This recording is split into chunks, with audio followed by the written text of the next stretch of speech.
Hi, it's raining outside. I don't know if you can hear that, but today is my review for All Systems Red by Martha Wells. And unpopular opinion, I think it was good. It was very good for what it did. Don't think it was great. That's what I'm going to hear. So if you don't want to be turned off by not a glowing review, but also it's not a rant review, definitely not a rant review. It's just I'm not going to be that happy about it. I'm just going to warn you guys. It was good at what it tried to accomplish. But if you are looking for a space opera in this or anything but a very intense, very zoomed in story on Murderbot, that's what you're going to get. A space opera is not what you're going to get from this. So I'm just warning you, that's what's here in this book, and I think she wrote that on purpose. It's not my kind of jam, but it was good. It was good. So basically, if you don't know, Murderbot is actually a robot, but who kind of is very, kind of like a human. He's very intense. This robot is very designed to be like a human. It's nothing like robots you imagine. This robot is very complex. One choice I did not like.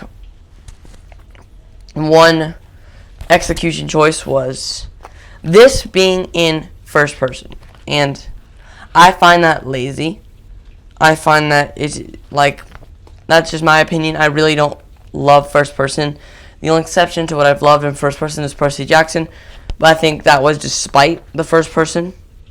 I still just Percy Jackson so good. It was despite first person. And even Rick Riordan learned that in his next series, Heroes of Olympus, which I think is better, was not in first person, which I think it improved. But I don't like the choice of this being in first person. And if you don't know what first person is, it's basically a Murderbot talking to you as the reader. And there was an explanation to this. It was at the very end of this book. It was this is why, it was a Murderbot message. That's what it said. At the end of Murderbot, this is why you're my favorite human, Dr. Mensah. And that's basically, that was an explanation, which at least I had an explanation of it being first person.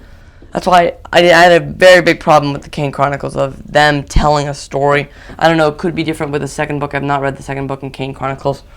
But that's a very big issue with me. That was my main issue, of this being in first person. And again, this is so character focused on Murderbot so well. He loves what's the show he loves? Sanctuary Moon. This is Sanctuary Moon. This is the show he loves. But that's basically his character. He's doesn't really want to be a Murderbot, honestly. He doesn't want to murder people. But he definitely shows a bunch of views on the world, which is very, very good. But the thing about this being so character focused on this one Murderbot is that I don't really find the other characters in this book to be that, give them that pop. Again, this is an opinion. I know this is an unpopular opinion. This is one of my first unpopular opinions in a while. But, yeah, so I don't really love that part of it. I thought it was great. I thought Murderbot was a good character. I think it's a great character because Martha Wells spends so much time in it. It's literally called the Murderbot Diaries. It's really, really, really just basically packing it all in to one, and they go on this really cool adventure. I think if I thought First Law was character driven, this is 3 times more. This is basically us trying to love Murderbot, which it does work, but I think I liked First Law character execution more, and its plot was much sturdier. I was not a huge fan of this plot. It was cool. It was a lot of, but it was pretty basic, pretty standard plot, and basically they're just kind of they're going on this mission Murderbot, because the world building is cool. I think the world building they can do a lot with, but they don't really explore it that much because it's a Murderbot one-off. I don't know. I have not read the sequels, so this is just my opinion. On book number 1, I thought it was good.